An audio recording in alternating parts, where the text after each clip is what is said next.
and that will make the championship go wide open. As here's what happened to Masaraido. Coming down the inside, hits the car way too hard, and that was a roll from Masaraido over on his roof.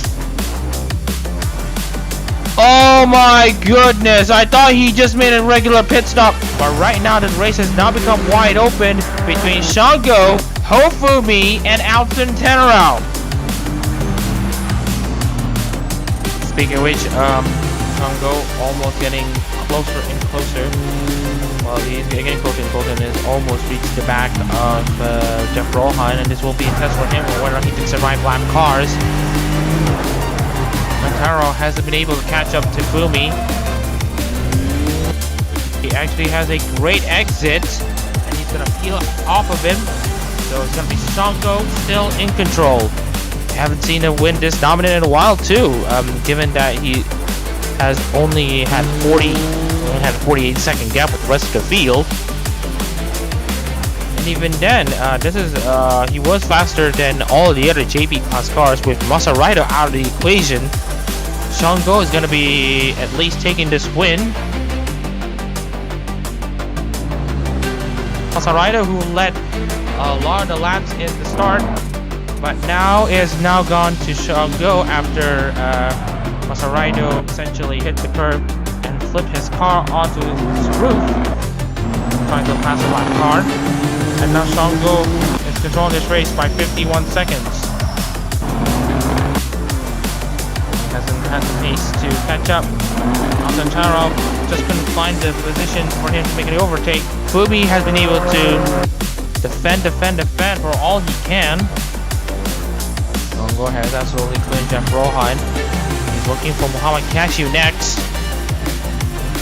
Alright, so let's update the standings as we speak. Shango, Fumi, and Tenarao, Grant Reba, Raymond Rosales, Rowan Kaczynski, Goodwin, Make that Fujinara Rio, and Salman.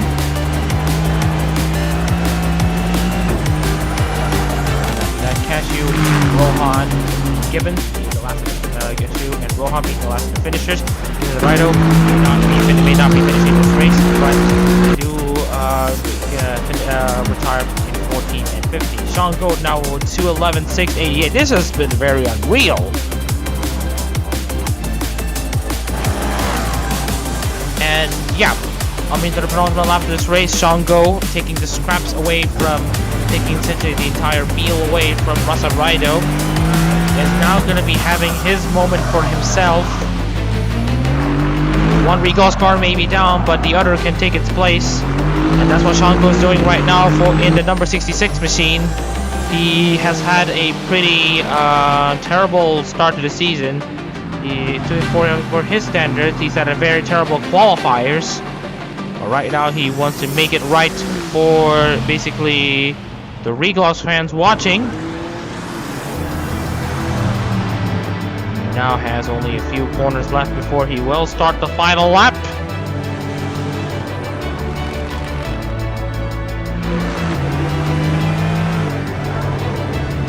Shango still on the chase here. The gap's now opened up to 55 seconds. This might be the most dominant Hololive GT3 win in history, and possibly the most dominant win in ARO period. 55-second gap over Fumi and Tenarao.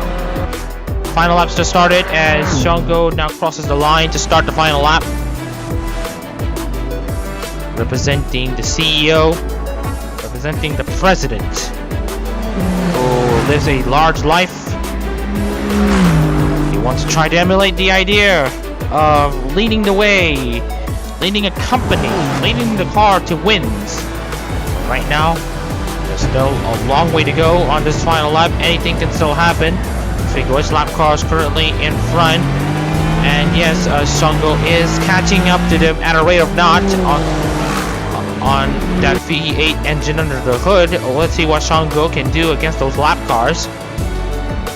Tanner will look to finally score on the podium for Nekomata Akai, but first of all, we're gonna have to welcome the president's driver, Shango, who has that in it to win it mentality to stay where he needs to be. If there is any incidents happening, then he will be there to take the scraps. Sungo, with only 2 corners left, represent the Ichijou Ririka of Regos, is going to come down as an unlikely winner here in Hololive GT3 this 24-25 season. He wins the Yeongnam 400 Zako Series race. And what a gap that was. 57 seconds over Hofubi and Outson Taro. This has been very unreal.